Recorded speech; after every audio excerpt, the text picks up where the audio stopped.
Assalamualaikum warahmatullahi wabarakatuh. Selamat pagi.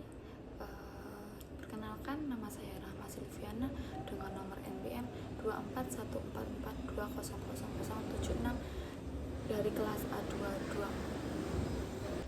Di sini saya akan menjelaskan tentang konsep dasar konseling kelompok dengan mata kuliah konseling kelompok. Sebelum kita mulai, kita akan mempelajari tentang manusia adalah makhluk sosial yang saling membutuhkan atau membutuhkan interaksi untuk membentuk suatu kelompok secara inovatif dan produktif.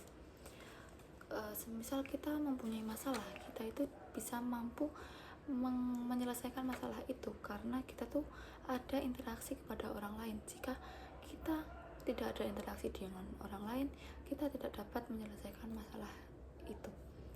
Kemudian melalui kelompok, individu akan berinteraksi secara inovatif dan produktif.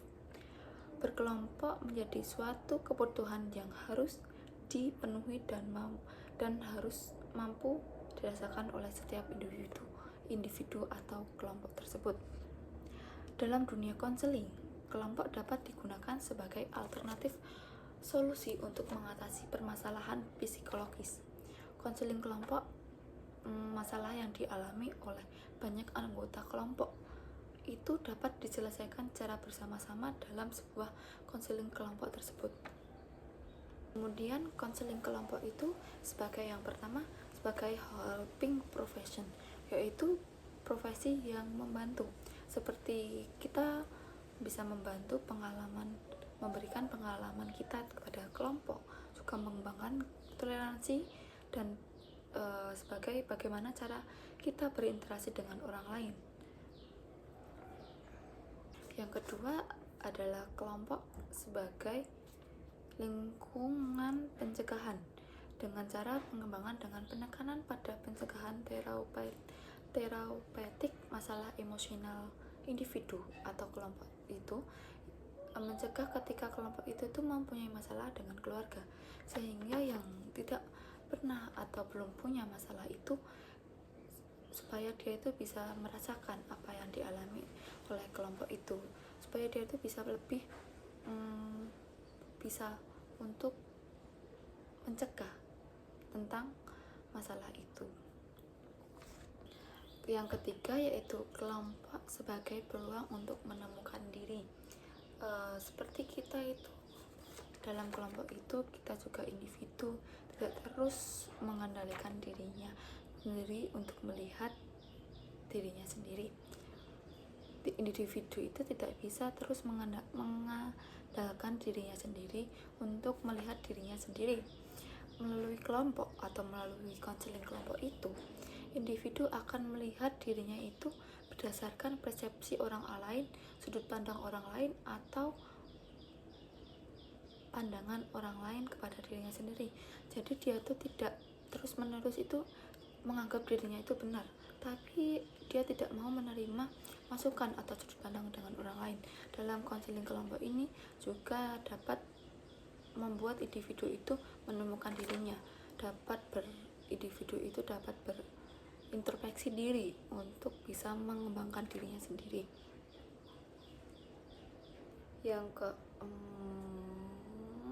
kelima sebagai mengembangkan kesadaran interpersonal diri.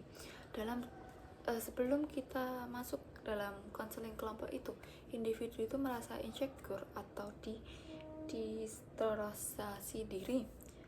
Melalui konseling kelompok itu,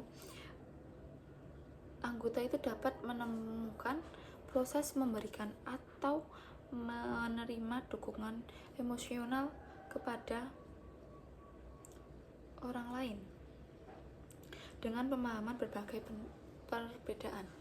Juga proses konseling di dalam konseling ini memiliki kekuatan untuk merekap sebagai pengalaman emosional kolaboratif.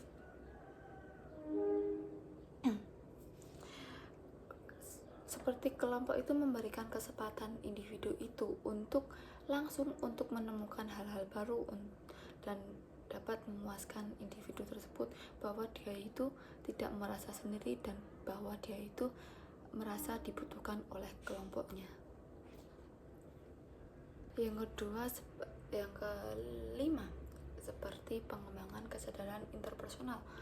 Seperti juga tadi sebagai wahana mendefinisikan diri, anggota kelompok itu proses menerima dukungan emosional kepada antar anggota dan pemahaman agar individu itu merasa tidak sendiri dan dapat menjadikan dirinya itu tuh bermanfaat bagi orang lain. Dan juga pengembangan kesadaran interpersonal itu, kelompok memberikan kesempatan langsung untuk menemukan hal baru dan memuaskan individu itu. Yang selanjutnya, kelompok itu sebagai laboratorium sosial. Dalam kelompok itu merupakan miniatur masyarakat sebagai mewakili realisasi sosialnya. Jadi sebelum dia terjun ke masyarakat, dia itu dapat bersosialisasi atau mengembangkan dirinya dengan cara apa? Dengan cara membentuk kelompok itu sebagai miniatur, sebagai contoh masyarakat. Di dalam kelompok terdapat sosialisasi atau interaksi antar anggota kelompok, sehingga kelompok itu berfungsi sebagai lapangan langsung untuk memberikan kesempatan kepada anggota kelompok untuk bereksperimen dengan cara masing-masing, dengan cara individu itu masing-masing. Yang selanjutnya ada kelompok menstimulus tekanan dinamis pertumbuhan individu. Hubungan konseling kelompok itu menstimulus untuk meningkatkan pertumbuhan dan perkembangan individu itu. Tekanan di dalam kelompok itu dapat mendorong individu tersebut terjadinya perubahan atau perbaikan perilaku sebelumnya dengan anggota kelompok, dan juga memunculkan umpan balik, memberikan dorongan bagi anggota kelompok agar bergerak ke arah positif, menjauhi sikap yang negatif.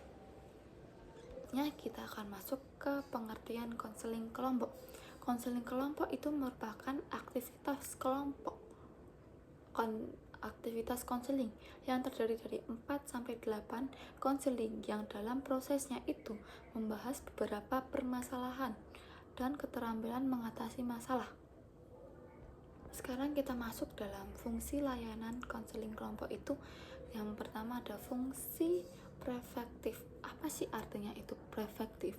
Prefektif adalah untuk mencegah terjadinya permasalahan pada dirinya individu. Yang kedua ada fungsi kuratif, untuk mengatasi permasalahan yang dialami oleh individu di dalam kelompok. Tadi yang pertama itu sebagai mencegah terjadinya permasalahan, yang kedua itu mengatasi permasalahan yang dialami oleh individu itu dalam kelompok. Sekarang kita masuk ke dalam tujuan konseling kelompok. Yang pertama, anggota kelompok itu dapat memahami dirinya sendiri. Yang kedua juga mengembangkan kemampuan berkomunikasi, dan yang ketiga meningkatkan empati kepada orang lain, meningkatkan sarana sebagai manajemen diri, juga meningkatkan keberanian anggota kelompok untuk melakukan suatu tindakan, dan yang terakhir meningkatkan keterampilan sosial anggota kelompok. Yang kedua ada faktor terapeutik konseling kelompok. Yang pertama ada harapan, yang kedua ada pengalaman tidak menyenangkan di dalam keluarga, mengembangkan teknik bersosialisasi, perilaku meniru serta belajar interpersonal, hubungan di dalam kelompok itu. Sekarang kita masuk ke dalam keunggulan konseling kelompok itu. Yang pertama menghemat waktu dan energi, yang kedua menyediakan sumber belajar dari konseling, yang ketiga meringankan beban konseling, yang keempat memenuhi kebutuhan rasa memiliki, yang kelima sarana pengembangan keterampilan sosial, dan yang terakhir menyediakan kesempatan belajar dari orang lain. Kemudian ada keterbatasan konseling kelompok.